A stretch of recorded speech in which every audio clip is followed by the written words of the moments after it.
I'm not daft. Well, that could be a topic of another video actually, and also a subject of greater debate. This is Bevercoats Pit Wood, and I'm back here again. I came the weekend just gone. It was rammed with dog walkers, and even rammed further with dogs. And dogs being dogs like to go in the water. I have nothing against that at all. But when you're trying to see what's in the water or what's flying around it, it doesn't help. So I've come back today and I've got the entire former Bevercoats colliery completely to myself. And I'm going in there.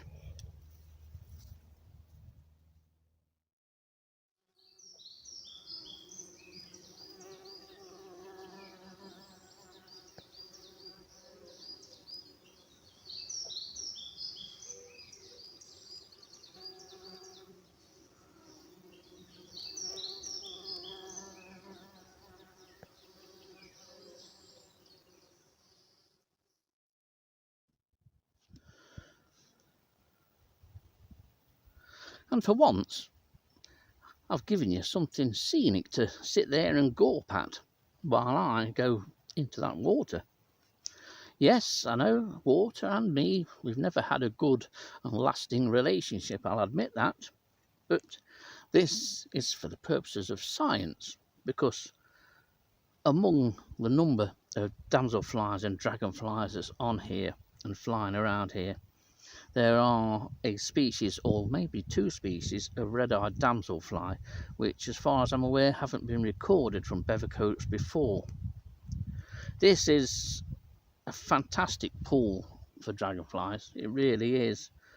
And the two red-eyed damselflies require floating vegetation, so they prefer still waters or very slow moving waters like canals, especially where there's growth of water lilies. Now there's no water lilies in this pond. There is in the adjacent pond just over the right or left of the screen rather. But here there is a lot of Elodia, which is a pond where you're just breaking the surface, and there's also some sort of mats of algae all around the edges of this pond, which makes it extremely suitable for both red-eyed damselfly species. When I came at the weekend, I saw one on here. It's the first time that I have seen either red-eyed damselfly here, and that's in many years. There were a few more in the adjacent pond, but because of the number of people and disturbances, I've left it until midweek, and here I am. And what a beautiful day I've picked. And just bottom left of your screen on this mat of Elodia, it has a brown hawker flying right across the screen.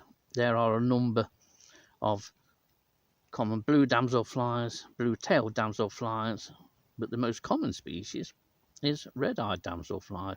And I'm trying to determine whether it's just the one or two species that we have here at Bevercoats. So it's into the water I go.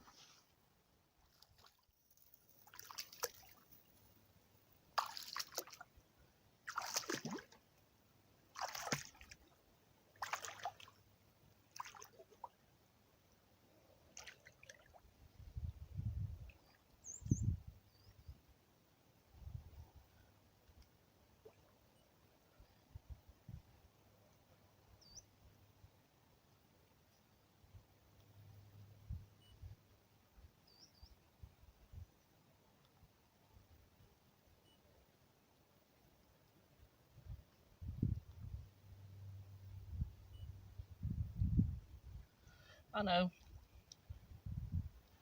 I can sense it, that you're all just using the power of thought to make me lose my footing. I can feel that coming through quite well.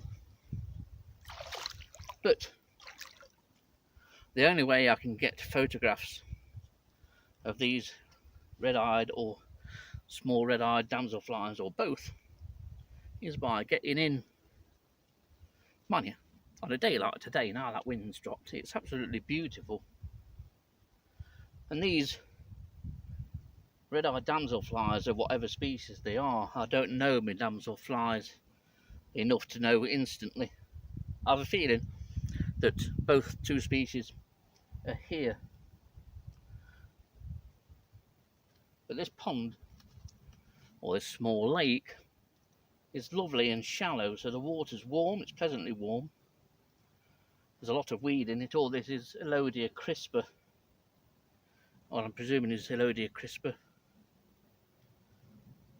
And it's just perfect for dragonflies and damselflies, there's brown hawkers and migrant hawkers and others, common darters, common blue damselflies, blue-tailed damselflies, and then the quarry that I'm after, these red-eyed damselfly species.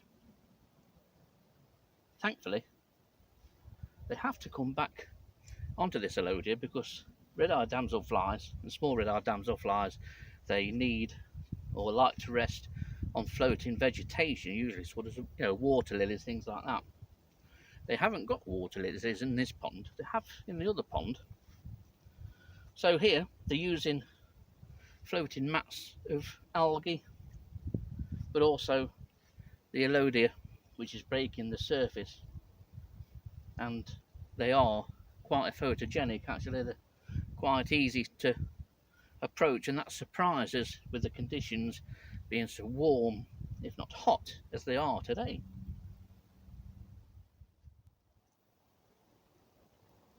Now, getting close to these with the camera is no easy feat.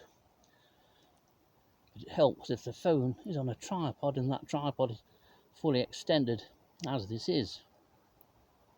That way we can at least get a view of this species. This is typically what they spend a lot of the time doing, just sat on vegetation such as this. This is a developing algae or blanket weed.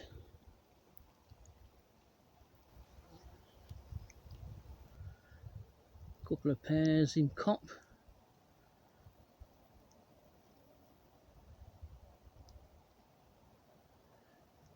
One at the back, female is ovipositing.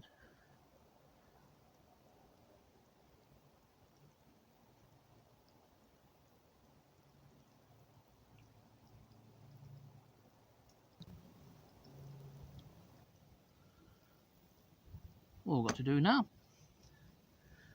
is get back home, get the images uploaded onto the computer and see exactly what species we have here.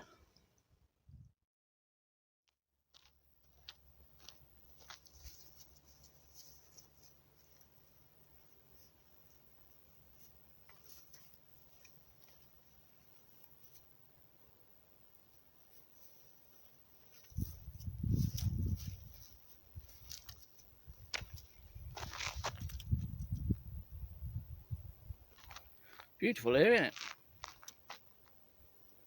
Especially so when I've got the whole place to myself. One of the joys and novelties really about Bevercoats Pitwood is that it's not being given over to the public or the public's want for their activities. It's been landscaped, planted, yes, and left. That, in this day and age, is quite a novelty. I hope it stays that way. But what a lovely sight. Fabulous bit of water here that's been created. And there's the other pond just the other side of the river. And thankfully, neither of them have been given over or commandeered by the local fishing authority or association. This is all, at the moment, just left completely for nature, which makes it so good. It's a fabulous place for invertebrates and birds as well, potentially. This could be a really good spot for birds. It's well worth coming. Decent car parking on the road here, and it's a nice, easy walk round. It is a large pit top, does cover quite an area, but in terms of local pit tops, it's relatively flat. That's as steep as it gets. It's just beautiful.